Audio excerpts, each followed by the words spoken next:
Esta parte de gerencia en salud y salud pública, que es un solo capítulo, es una sola parte en el examen de residentado del ENAM, vamos a dividirlo en en una primera parte que habla básicamente de lo que es gerencia, administración, y en una segunda parte de lo que es, ya entra a tallar algo más de la administración hospitalaria. Bien, primero vamos a definir qué cosa es la gerencia, ¿no? ¿Qué cosa es la gerencia en salud? La gerencia en salud es la ciencia que se encarga de buscar el más eficiente uso de los recursos, o sea, la más eficiente forma de conducir las organizaciones, llámese organizaciones, cualquier institución que brinda servicios de salud, hacia los objetivos que se han trazado. ¿Ok? Es un proceso social, como dice, integral. Esto es importante, es integral porque va a integrar todas las subunidades de estas instituciones de salud, y es intuitivo. Quiere decir que la gerencia normalmente tiene que mirar hacia afuera de la institución, tiene que mirar dentro de la institución, y en base a los cambios, a la realidad que varía día a día, tiempo a tiempo, se va a desarrollar los cambios necesarios para adaptarse a esto. ¿Cuál es el objetivo de la gerencia en salud? El uso eficiente de los recursos para obtener los mejores resultados posibles, ¿no? Esa es la tarea de la gerencia, eso es lo que se dedica. La gerencia como tal va a tener varios pasos, ¿ok? Varias funciones. Es un proceso, como tal, cualquiera de las funciones se puede superponer en algún momento a cualquiera de la otra. Como dice acá, la gerencia es un proceso, y las funciones que tiene esta gerencia van a ser el planeamiento, la organización, la dirección y el control. En el planeamiento vamos a ver qué cosa es lo que nosotros queremos hacer y queremos ser en el futuro, cómo lo vamos a hacer, quiénes van a ser los encargados. Básicamente el planeamiento en la gerencia se basa en un documento que se llama la planificación estratégica. Vamos a desarrollarlo después. La organización. En una institución u una organización, así se llaman a las instituciones de salud en administración, vamos a tener que hay niveles, ¿ok? Siempre hay una cabeza, donde está el líder, donde está el motivador, junto a los órganos de control, ¿no? La dirección, la sugerencia, la dirección de personal, etcétera. Estos van a tener a cargo el resto de los organismos o el resto de las partes de la organización que están debajo, que les sirven de soporte o de sostén.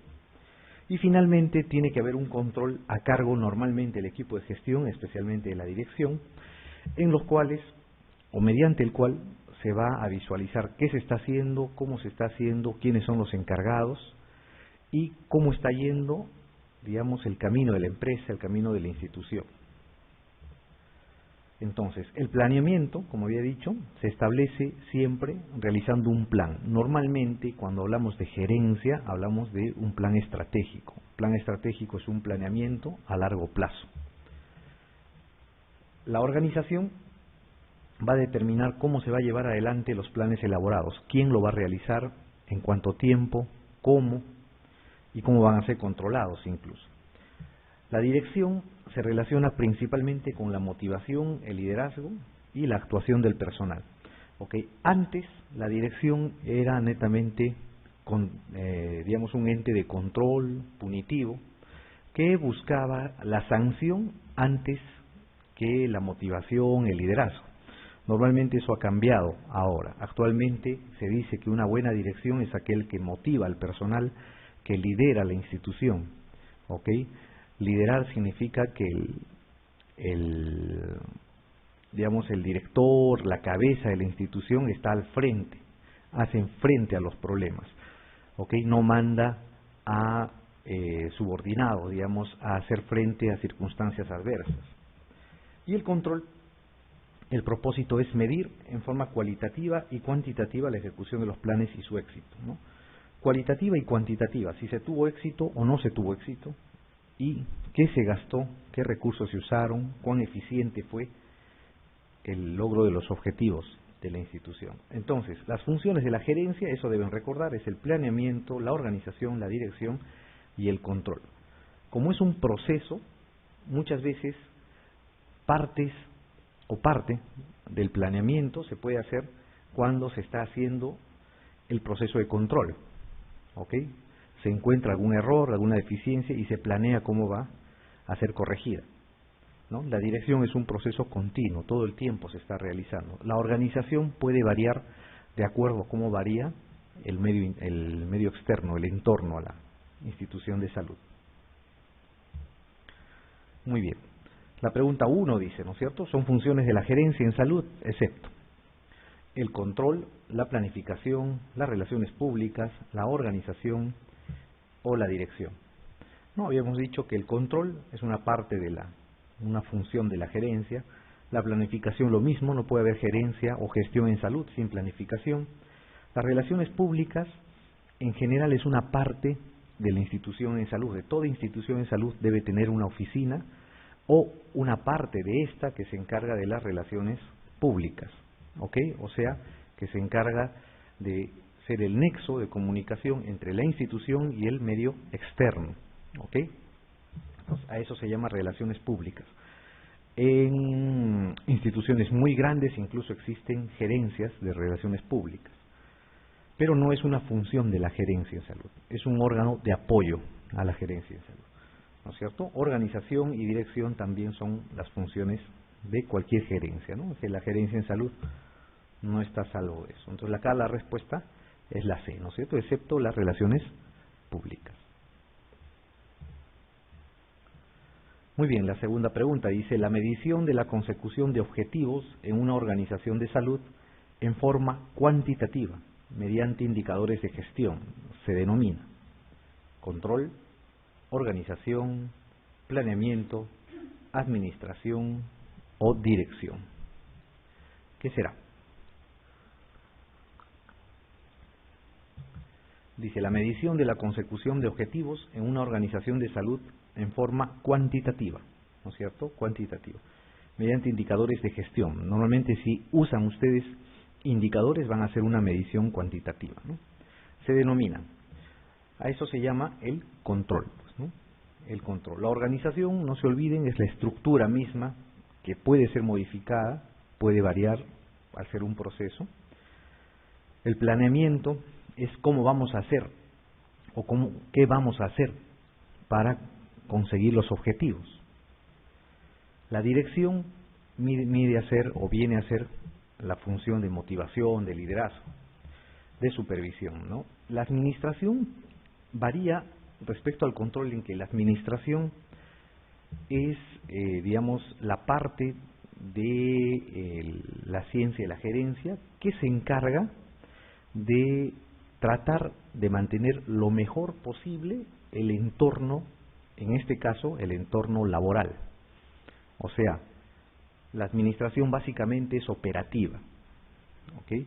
Que no falten insumos, que el personal esté capacitado, que los recursos materiales estén al día, los requerimientos se cumplan, en el caso de una institución de salud, las citas, las operaciones, la consulta externa, no falle, ¿no es cierto? Esté siempre presente, siempre cubierta. Eso se llama administración, que es distinto de la dirección o el control. Muy bien, la gerencia como tal va a tener o tiene un soporte muy muy importante en lo que es el flujo de información.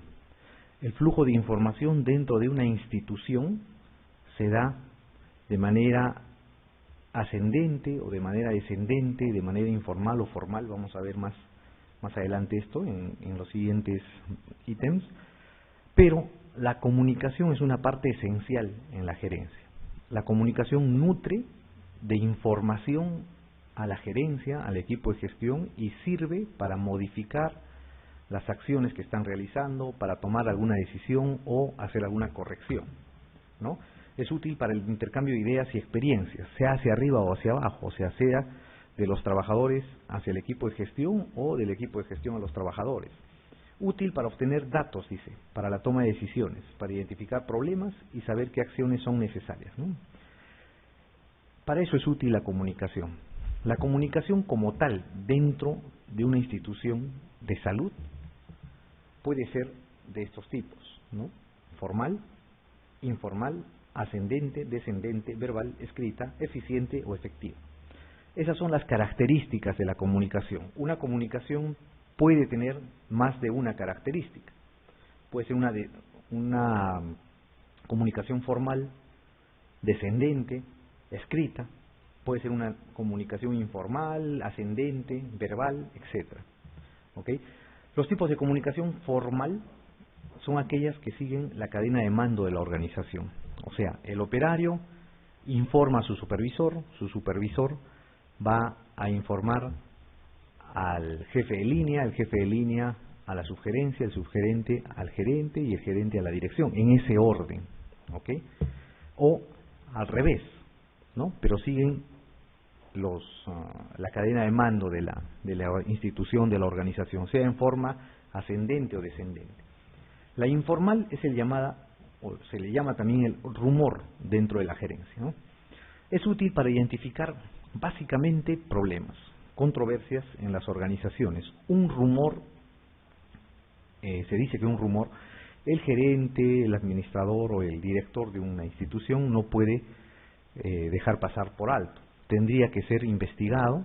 ¿Para qué? Porque dentro de los rumores siempre hay una base en la cual o sobre la cual se va a generar el rumor. Y normalmente esa base va a ser una controversia que hay entre trabajadores, entre el personal de planta, entre el personal de apoyo o los supervisores. ¿Okay? En algún momento existe una controversia y ahí se genera el rumor. Entonces, un rumor es una señal de alarma, dice. Y más que la información que le puede dar ese rumor, el gerente debe investigar por qué se generó, ¿no? Que es lo importante, más que la información en sí que le da.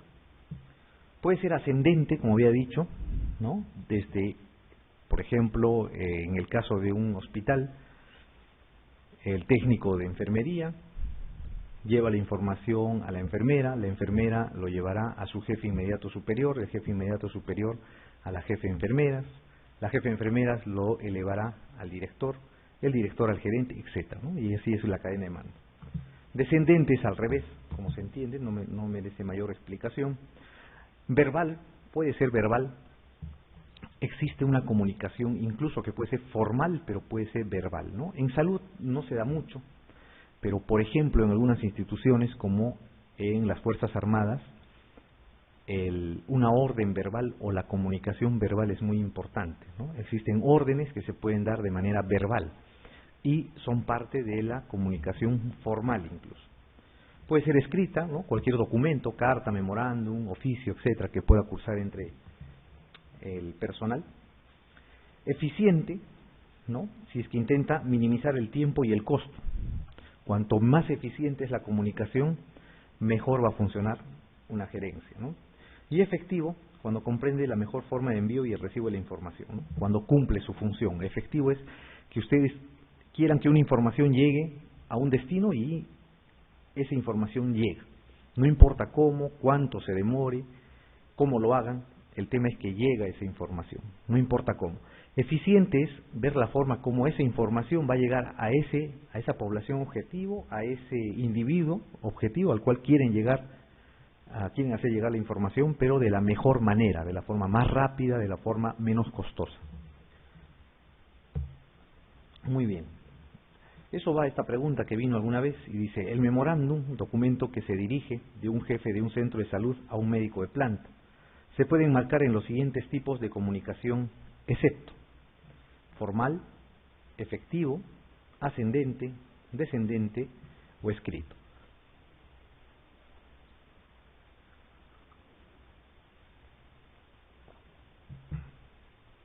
A ver, el memorándum, ¿no es cierto?, es un tipo de comunicación formal, sí, ¿no es cierto?, formal, de repente el más formal que existe dentro de una institución. Es efectiva, puede ser efectivo, si es que surte el efecto que estamos buscando, ¿cierto? Puede ser. Ascendente, un obrero podrá mandar un memorándum a su jefe. No, no es cierto. El memorándum siempre es descendente, ¿no? Siempre desciende. Es de un jefe inmediato superior o de un jefe de un superior hacia un subordinado. Esa es la característica del memorándum. ¿Es descendente? Sí, pues es descendente. Es escrita, obviamente, memorándum no puede haber de manera verbal, ¿no es cierto? Entonces, el excepto será el descendente acá, ¿no es cierto? Esta alternativa no es la correcta, ¿no? Es el descendente, porque es un documento formal, es cierto, puede ser efectivo, es normalmente es descendente y es escrito, ¿no? Entonces, lo incorrecto es que ascienda, pues. Un memorándum, como les decía, no puede, digamos, dirigirse de un subordinado a un superior, ¿ok? Entonces, acá el excepto es la C, ¿no es cierto? Ascendente. Muy bien. Vamos a hablar ahora de lo que es el plan estratégico o la planificación estratégica, ¿no? ¿Qué cosa es la planificación estratégica? ¿Para qué se usa? ¿Cómo se realiza? El plan estratégico o el planeamiento estratégico es un proceso, ¿ok?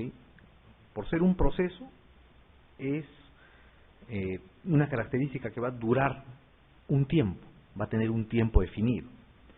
Como dice acá, es el proceso gerencial de desarrollar y mantener una dirección estratégica que pueda alinear las metas y los recursos de la organización, ¿no? En 1990, Kotler, que es un filósofo, ¿no? Que tiene un doctorado en gestión de recursos, hizo esta definición,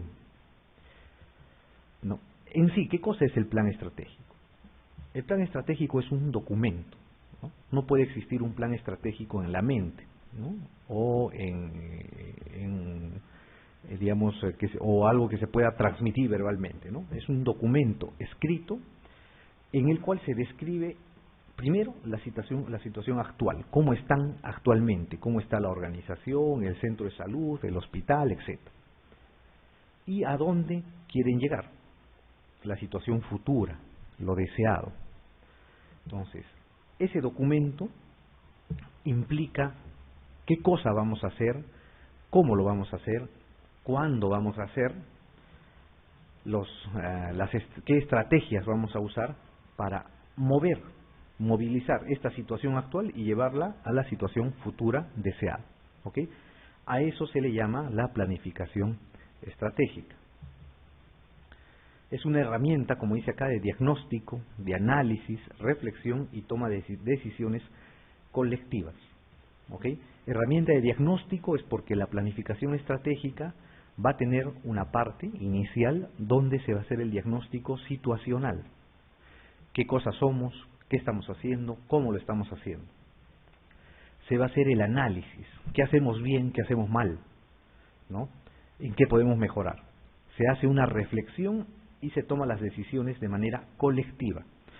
Una planificación estratégica no puede ser realizada única y exclusivamente por un equipo de gestión o un iluminado. Normalmente las planificaciones estratégicas, si quieren tener éxito, tienen que involucrar a todo el personal, por lo menos parcialmente. Entonces, existen algunas técnicas, por ejemplo, en un inicio, cuando se hace la reflexión y la toma de decisiones, se puede usar la lluvia de ideas, ¿no? En un auditorio donde está todo el personal, se lanzan supuestos, se lanzan situaciones y el auditorio empieza a dar algunas características de qué hacer para llegar a esa situación deseada, ¿no? Entonces, normalmente se toman decisiones colectivas. Dice, en torno al quehacer actual y al camino que debe recorrer en el futuro las organizaciones. O sea, ¿qué estamos haciendo ahora y a dónde queremos llegar, ¿no es cierto? Para adecuarse a los cambios y a las demandas que les impone el entorno y lograr su viabilidad. Una planificación estratégica tiene que ser, ante todo, realista, ¿ok? Tiene que ver el entorno, el medio social, el medio económico, y en base a eso plantear el camino que va a recorrer la organización hacia el futuro. ¿Ok? No puede haber una planificación estratégica sin tomar en cuenta el entorno. Por ejemplo, no van a querer hacer una clínica, por ejemplo, en un futuro de trasplantes en una población que tiene poca cantidad de habitantes, ¿no es cierto? No tiene razón de ser, o que sea poco accesible también. En cambio, sí podrían hacer, por ejemplo, una clínica geriátrica en una población o en un lugar donde hay tranquilidad, no es muy accesible, por ende puede ser fácilmente o puede ser más llevadero tener los pacientes de adultos mayores con la tranquilidad adecuada. Entonces, dependiendo del entorno, también se hace la planificación estratégica. La otra característica esencial es que se da en el mediano a largo plazo. No existe una planificación estratégica que se puede dar en meses, 1 o 2 años. ¿Ok? Se da de mediano a largo plazo. Lo mínimo que uno podría hacer es 5 años. Se puede dar planificaciones estratégicas que van a dar de 15, 20, 25 años.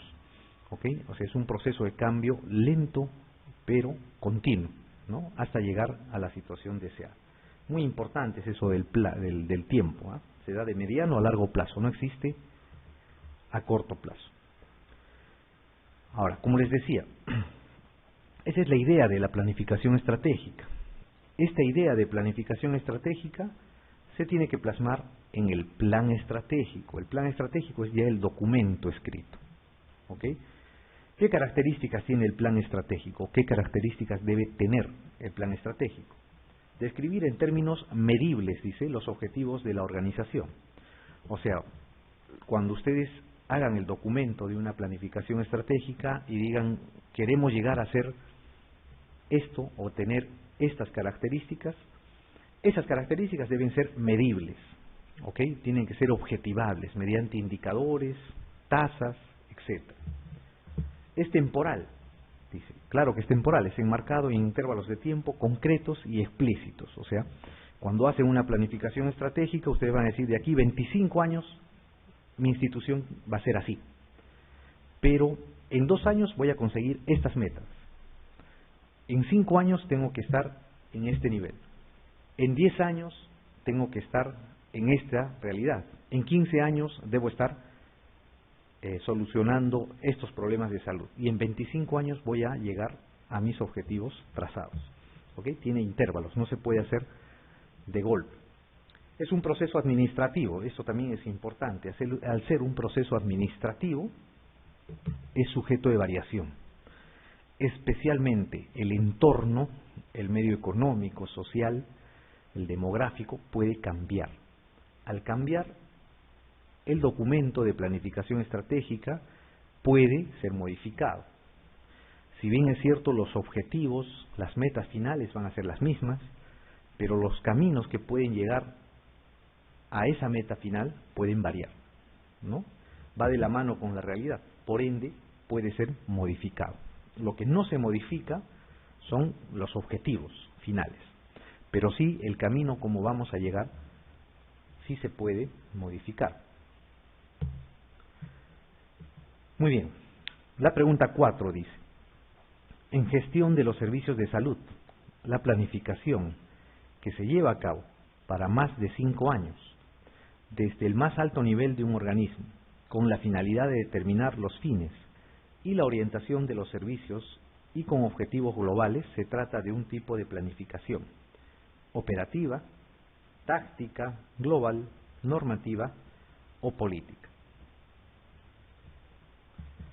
¿No? En gestión de los servicios de salud, dice, la planificación que se lleva a cabo para más de 5 años, desde el más alto nivel de un organismo, dice, ¿no? Con la finalidad de determinar los fines y la orientación de los servicios y con objetivos globales. Se trata de un tipo de planificación. Obviamente eso es una planificación estratégica, ¿no es cierto? Pero puede estar aplicada a diferentes realidades o a diferentes circunstancias o a diferentes organismos, ¿no? En este caso habla de una planificación estratégica desde el más alto nivel de un organismo, ¿no es cierto? Con la finalidad de determinar fines y orientación de los servicios con objetivos globales. Cuando hablan de objetivos globales y se da desde el nivel más alto, significa que es una planificación estratégica que va a normar una institución, ¿no? Se llama normativa. Política es cuando toma en cuenta la realidad, ¿no? La realidad situacional, pero orientándola al bien común, ¿Ok? La operativa es una planificación estratégica que se da más bien al revés. No se da en el más alto nivel de un organismo, se da en el nivel operativo. ¿Ok? Se da en las personas que van a realizar la acción, ¿no? Muy bien, la pregunta 5 dice: un plan de salud se caracteriza por tener carácter permanente y dinámico, ser evaluable, no estar influenciado por el contexto sociopolítico en el que se desarrolla, ser la racionalización de la toma de decisiones, ser aplicable a cualquier actividad surgida en el seno de la comunidad. Un plan de salud, dice, ¿no es cierto? A ver, todo plan de salud puede y debe ser evaluable. Tener carácter permanente y dinámico, o sea, no puede existir una institución de salud o una comunidad que no tenga un plan, ¿ok? Y ese plan tiene que ser dinámico, o sea, como les decía, es un proceso. Hacer un proceso varía de acuerdo a la realidad. Dice, no estar influenciado por el contexto sociopolítico en el que se desarrolla, ¿no? No debe estar influenciado pues por el contexto sociopolítico, ¿no?, en el que se va a desarrollar. Normalmente los planes en salud se dan de acuerdo a los indicadores, de acuerdo a cómo está la realidad. No debería estar influenciado por el contexto sociopolítico, ¿ok? Ser la racionalización de la toma de decisiones, eso es cierto. Ser aplicable a cualquier actividad surgida en el seno de la comunidad. Cualquier actividad que pueda surgir dentro de la comunidad podría ser aplicable un plan de salud. Por ejemplo, existe, en las comunidades, los que ya han hecho Serum, por ejemplo, existen zonas donde se invaden, ¿verdad? Invaden una zona, no tienen servicios básicos, no tienen servicios de agua, desagüe, alcantarillado, etc.